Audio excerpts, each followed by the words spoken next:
well, would you look at that? Parler's back. Not really. But most of the big shareholders have been posting little updates. This started last Friday, and Matsy, Amy, Dan Bongino's up there at the top with just a little, we're not going to give up. Our fight will continue on. All good. And you can see there in the middle of the screen, there's a little update from the CEO himself saying that, should be back up by the end of the month, which is great, which is a little longer than what he initially hoped for. But because a bunch of legal minds have been out there taking a look at the lawsuits, the responses back and forth between Amazon and Parler themselves, pretty much all of them have deduced that Parler should win this, okay? And unless there is some big political play by the judge who is over 80, born before World War II, and was appointed by Jimmy fucking Carter, if you can believe that. My God. No, unless there's a big power play there, they should be back up and running. And I guess that's why Matsy was so originally confident that Parler would only be down for just, a couple hours, maybe a few days at most, because all their contract had a fairly ironclad 30-day to cure policy. And Amazon made the big boy play of just going, nope. But that could probably come back to bite them in the ass, unless, like I said, big power play by the judge who doesn't even know what any of this stuff probably is. But most accounts that a Carter appointee is probably somebody that's just going to look at the contract, look at the verbiage within it. Okay, did you break the terms of the contract? Yes. What's your argument for no? Oh, okay, cool. Cut and dry, move along. And it looks like the new lawyer that they got after their first batch of lawyers decided to fuck off after everything was going sideways. But the message that they have here, and definitely got to give big ups to that lawyer that they had write up the responses and the lawsuit to begin with, because it was pretty much perfect. And their scattershot of different claims was perfect, because you got your antitrust, your tortious interference, and your breach of contract. If any one of those gets ruled on favorably for Parler, they'll be back on and they'll have that 30 days to cure, and they don't want to hang around Amazon. I think that's fairly obvious, because Amazon doesn't want to have to host them, because they're a part of that big tech cabal that has very obviously overplayed their hand. And that's what we're going to be looking at here, because the deplatforming or the unhumaning of people who want to start up alternative tech is starting to ramp up quite a bit. And because we only have, one more full day of Trump in the office, and I don't think that really matters anymore, because everybody overplayed their hand on the 6th and has just carried on so far. So it'll only get more intense. So just wanted to start off on a good foot here, because I'm glad that Parler's going to be returning, because, hey, I've been a very vocal supporter of Parler, and at the same time, I just want to throw this out as well, experiencing amazing growth over there on Rumble. And if you guys are watching us on Rumble right now, it's not that I'm trying to avoid your comments. I get the notifications that there's comments on my videos, but Rumble, baby, you guys really need to fucking work on your comment system, because it sucks. And I would love to interact with you guys over there. And I've experienced, ever since I put up my video last night to the time I hit record today, 13 new subscribers, as opposed to over the past week on YouTube, three over a week, 13 yesterday. And I didn't do anything that was necessarily outside of the norm, and I didn't make any sort of big power play. It was the exact same stuff I put up on YouTube and I put up on Rumble. So it's amazing what an algorithm can do for you or against you. And when you don't have one in place, it's just the value of your ideas, I suppose. And I'm thankful for everybody, whether you're on YouTube, whether you're on Parler, whether you're on Twitter, or whether you're on Rumble, wherever you are that you watch my content, wherever you are that follow me, I thank you all very much. It's just Rumble. Come on, work on that fucking comment system, because I see some stuff that looks very interesting, and I'd love to interact with you guys, but they make it incredibly difficult. So, not that I'm avoiding you guys. I want to interact with you, and when Parler gets back up, that's going to be the best place to do that, because I still refuse to use Twitter, because fuck them with everything that they're doing. And we got to dig into this, because we got to talk about old legacy media trying to suppress everything that's going to be happening that's counter to their narrative on their same type of platform, and then going after individual content creators, because their thirst for control knows no bounds. And it started with the yesterday's Sunday morning news shows, because a former Facebook official calls for Verizon, AT&T, and others to deplatform OANN and NewsMAX. And also, independent content creators. Let's take a look at what this fucking fat-headed pinto bean had to say. Former Facebook Chief Security Officer Alex Stamos, and now he works for Stanford at their Internet Observatory, which definitely doesn't sound like a lair that a Bond villain would have, called for carriers like Verizon, at&t, and others to deplatform OANN, One America News Network, and NewsMAX during Sunday morning appearance on CNN's Reliable Sources with fathead, totally straight Brian Stelter. Like we looked at last week sometime with Mozilla saying that it's not enough for these platforms to deplatform people. I said that, you're going to have more than just server companies step up. You're going to have internet service providers. And we already seen that in, Idaho and Northern Washington. Already blocked Twitter and Facebook. Some people are cheering for this. I don't like that because that can be weaponized against you. And it is going to be happening up here in Canada, and that's another video because that's a whole nother box of worms. I'll probably do that for the final video of the day, unless there's something weird that fucking happens between now and then. But I don't want anybody having control of where anybody goes. I know, radical position, hey? But then again, I think that my opinions are, just as fallible as the next person's. I don't think that I need to suppress opposition in order for my opinion to be the one and only true point worth knowing and understanding. Oh, well, I guess I'll never be on television. Oh, put that up on the wall with midget wrestler. Discussing the ongoing political polarization in America in the wake of November elections and the January 6th riot at the U.S. Capitol, Stamos suggested that since people now are able to seek out information that makes them feel good, hilarious because he's on CNN, who's for the past, 5, 10, 15, 20 years have just been telling you how bad Fox News is, but now they are able to seek out information that makes them feel good. An incentive exists for some outlets to become more and more radical. Why? By just allowing another over makeup, over processed stuffed suit to just tell you something a little bit different about the fucking news. Like, oh, this guy just wants to report facts. Oh, this guy just wants to give his opinions. Oh, we shouldn't platform the guy who wants to give up the fact because then what are we going to do about our opinions? Back to you, Stacy. It's brutally stupid. One of these places you can see this is on the fact that you now have competitors to Fox News on their right.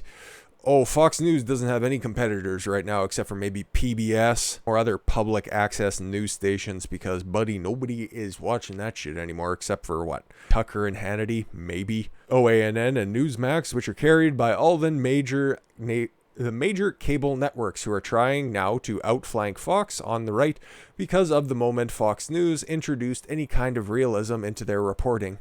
Oh, that's what they call it, realism, when you start to adopt the CNN talking points. I understand. Immediately, a bunch of people chose to put themselves into a sealed ecosystem. Every once in a while, it's funny to see the stunning lack of self-awareness by people on the left. It's just amazing. These are the people who were shrieking to the high heavens about Russiagate for 4 fucking years, and they still continue to bring it up. And how everything over the next 4 years, you fucking bet money on this one, okay? They are not going to say a goddamn bad thing about Joe Biden killing off the economy, just propping it up with wave after wave of worthless stimulus and invading other countries because Trump will be out there saying some things against it. And that's all they're going to be reporting on, Trump and his supporters for the next 4 years. The media was in on this previous election cycle, okay? It was pretty obvious, by the way, that Fox immediately wanted to call everything for Joe Biden because they wanted that extra 4 years in there for them to shit on Trump. They knew that ratings were king because nobody could stand their knob hobbing for Barack Obama between 2008 and 16. No, they wanted to stretch this out as long as humanly possible. I don't know how they interfered in the election, per se. I've got a couple of theories, but YouTube won't permit me to say as much. So once I start doing something exclusive for Rumble, that will be much easier to talk about, right? I got some ideas in the works, but let's see what this escapee from the Home Depot parking lot had to say. They can do both on cable.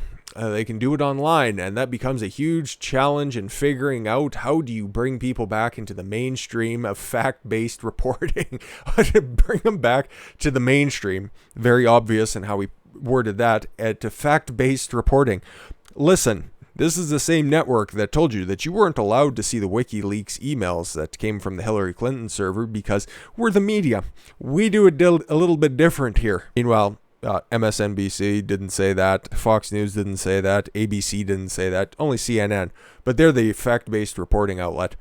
And try to get us back into the same consensual reality. It sounds sexy. Stamos went on to suggest that social media companies collaborate together in the same way they worked on ISIS. This guy's just hitting all of the fucking buzzwords. Remember who killed the head of ISIS, by the way? And it hasn't been that big of a problem since? Yeah, still won't give him credit for that one. There was a collaboration between the tech companies and law enforcement to make it impossible for them to use the internet to recruit and radicalize mostly young Muslim men around the world, he said. Now we're talking about domestic audiences in the United States. See how they're trying to tie in this whole domestic terrorist angle and ISIS while grabbing onto the Capitol Hill riots at the same time?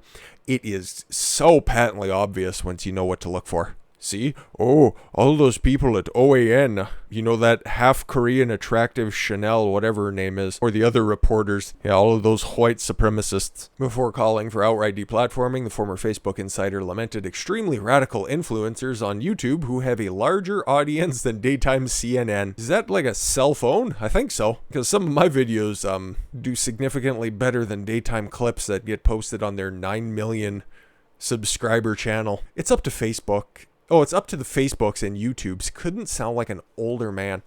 In particular, to think about whether or not they want to be effectively cable news networks for disinformation. I'm pretty sure I've said this one before, but YouTube is going to become the platform that mainstream media, cable news networks on mainstream media used to be. They're just going to take them wholesale, and everybody who's a independent content creator is just going to have to spread off to different platforms, whether that's BitChute. If they'd ever get back to me, I could set up a fucking channel over there. Those goddamn goofs. It's been months already. Can't get a fucking straight answer out of them. Or over on Rumble, or DLive, who is just as censorious, if not more, than YouTube itself. But YouTube's pretty good right now, but they're going to take all of that TV cable content, bring it on over. All you have to do is just look at their advertising. That's where they want to end up, okay? They just want the safe corporate money, and it's just going to end up the barren wasteland that regular cable is right now. Fucking bet on it. And they have to figure out the OANN and NewsMAX problem that it's not a problem. It's just people with different opinions. Oh, that's the problem. You just want thought control. I understand. Companies have freedom of speech, but I'm not sure we need Verizon, AT&T, Comcast, and other such to bring them into tens of millions of homes. Yes, so deplatform them because, hey, instead of targeting their servers, well, you can't do that for regular cable news channels. You can go ahead and seek out their cable news providers because they already know what the proper procedure is to get rid of dissenting opinion. You go after the ease of access platforms, then you have them delisted in the search results or your menu results, and then you just make sure that they can never get back on the outlets where they thrive to begin with. You know what? If you actually just want to deplatform them, just put out a better content, okay? Just put out better ideas, more engaging content. And then people would stop watching OANN and NewsMAX, but you can't, so you got to play dirty. That's enough time wasted on CNN. If it wasn't for independent content creators, let me get that straight, reporting on CNN, barely anybody would realize that they were still on the air. I don't like to do it, but this is just egregious because they're telling you what they're going to be doing next, and nobody's going to be out there to stop them, so. But at least there are a couple of intelligent people out there. You know what? You probably like this guy if you just look at his platform and you look at what he does. If you don't get the spin from cable news or other leftist outlets. The dude's done a great job down there in Florida, and he's taken this big tech censorship very seriously.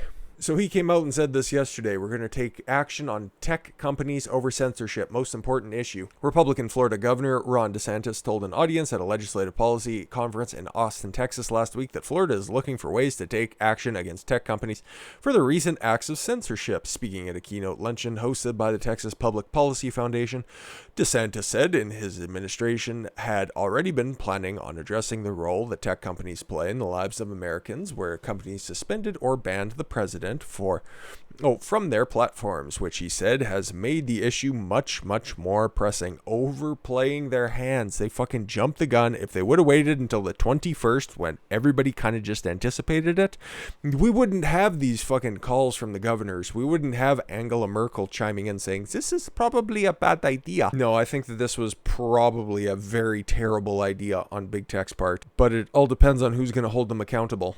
Like, DeSantis is a good start, but it's going to take a lot more people in charge than that. You have a situation where, in the election, I was very disturbed to see credible articles about Hunter Biden actively suppressed by these big tech oligarchs in a way that I think absolutely had an impact on the presidential election.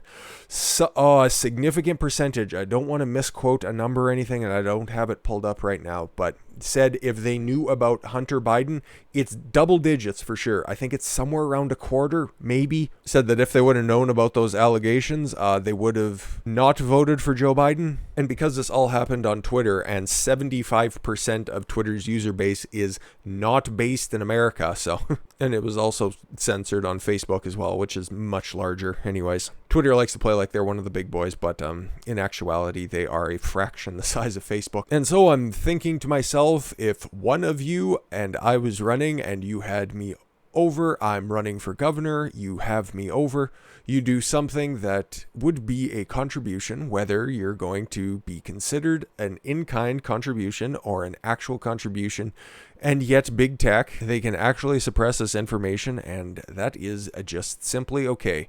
That is election interference, if you want to be honest about it, and that's something that really needs to be addressed. I'm sure he was probably a lot more animated, because reading a transcript of a speech is, not indicative of the actual speech. I get what he's trying to say there, but it could have been a lot more concise to, it was censorship bad. Don't try to turn your speech into a leftist meme, Ron. DeSantis said the tech company censoring reporting on Hunter Biden bothered him, but what has unfolded since the start of the new year is really, really chilling.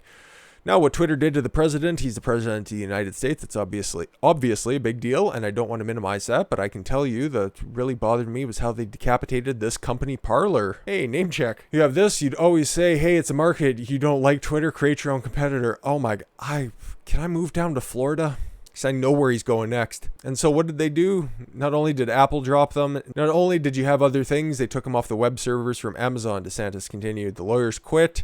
They couldn't even do this. This was a coordinated assault on a company that was trying to compete. And I think about it, and say, okay, if they're going to do that, that means big tech oligarchy in some ways, in many ways, more powerful than the government itself. Absolutely. You're serving as judge, jury, and executioner with no due process, and you could effectively wipe someone's livelihood right off the map. I mean, just think about someone who has the business where they use the internet, they sell things and social media to advertise, and they have text messaging and email and all that kind of good stuff.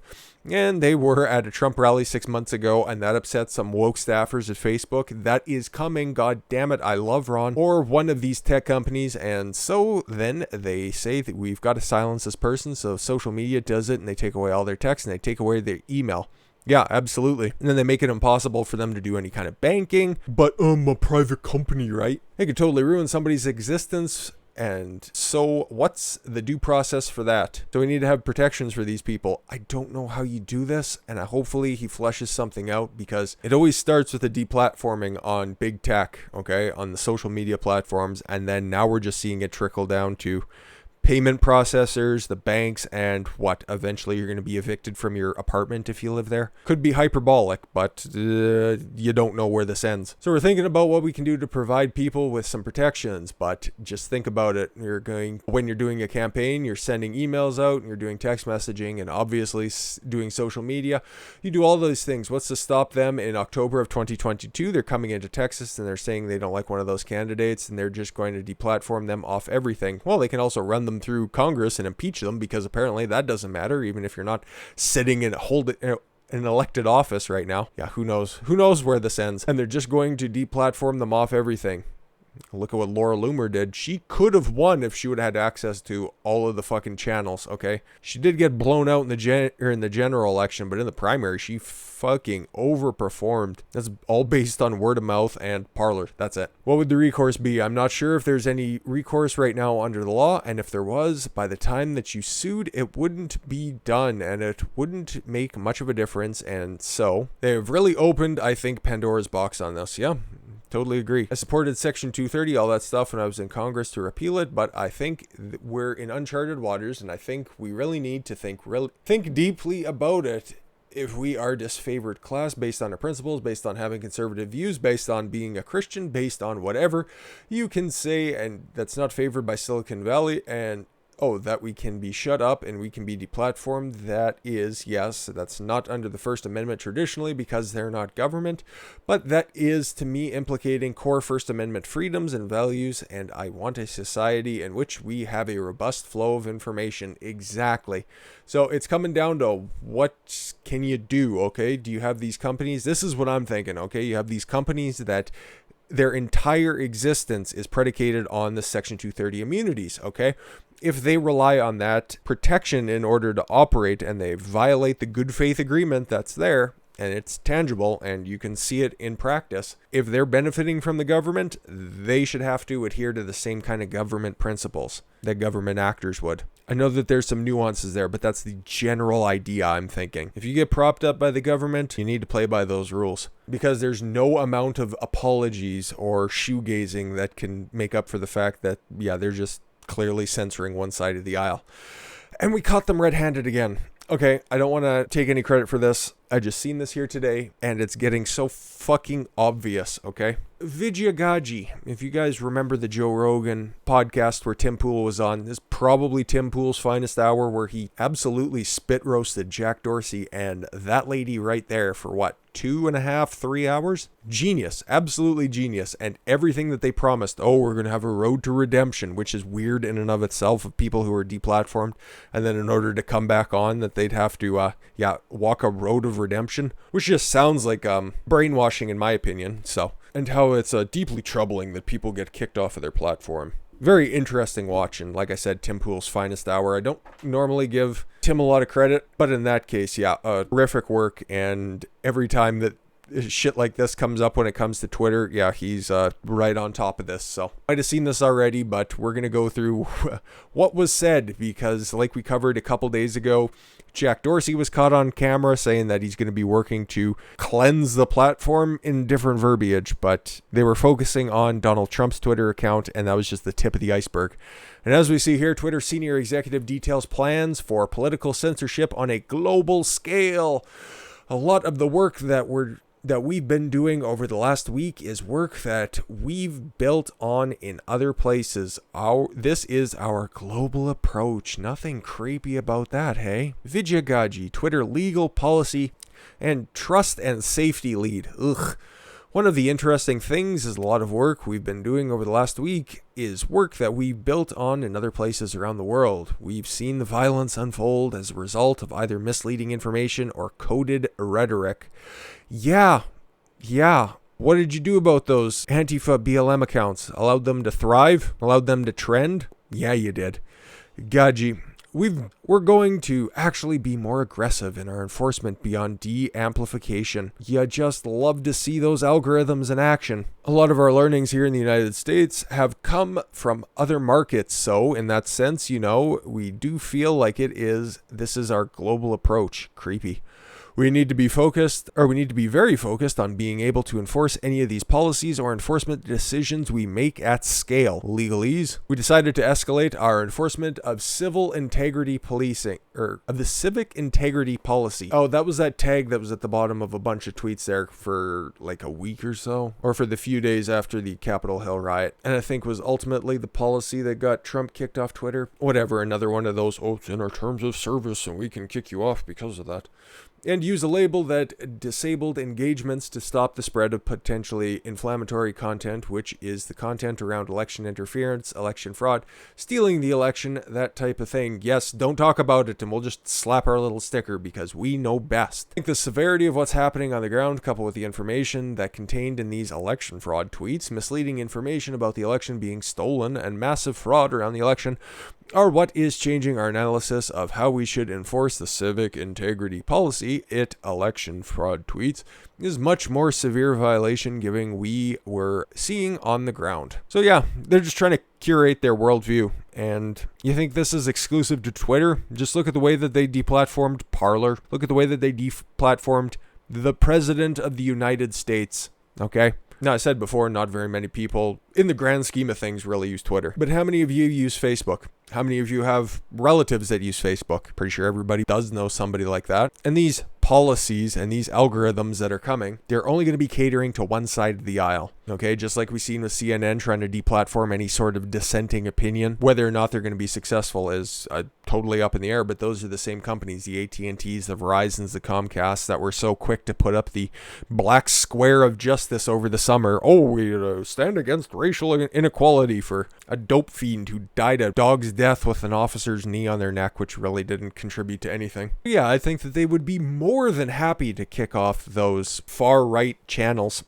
And like I laid out, that I think YouTube is just going to become cable news on the web. So it's imperative that we get platforms like Parler back up and running, that we elect pro-populist officials like Ron DeSantis. The dude, I'd have to look a little bit deeper, but every time that he speaks, man, it might not be the most eloquent speech, but he's normally pretty bang on the money. And if the world that we live in keeps kind of diverging, and there's just going to become two internets, two social media platforms, social media ecosystems, to borrow from a fucking boomer with a ponytail in a boardroom. Ugh. We need to start building up the infrastructure. Rumble's on good footing. BitChute's a little bit on shaky ground because there's a bunch of stuff going on in UK right now, and I hope that they come through and do something good. And Parler, once it gets up and running again, they're going to be self-sufficient. And who knows what Trump's doing? Hearing lots of rumbling that he's going to be starting pretty much an entire suite of information systems that's all going to be geared towards populism and that cause. So, hey, it'll be interesting to see where that goes, but we still have a couple more days of President Trump. We can probably count it by hours at this point, which kind of sucks, but at the same time, it's exciting because there's a bunch of new stuff on the horizon, and I'll be there. Don't know the platform to disseminate it and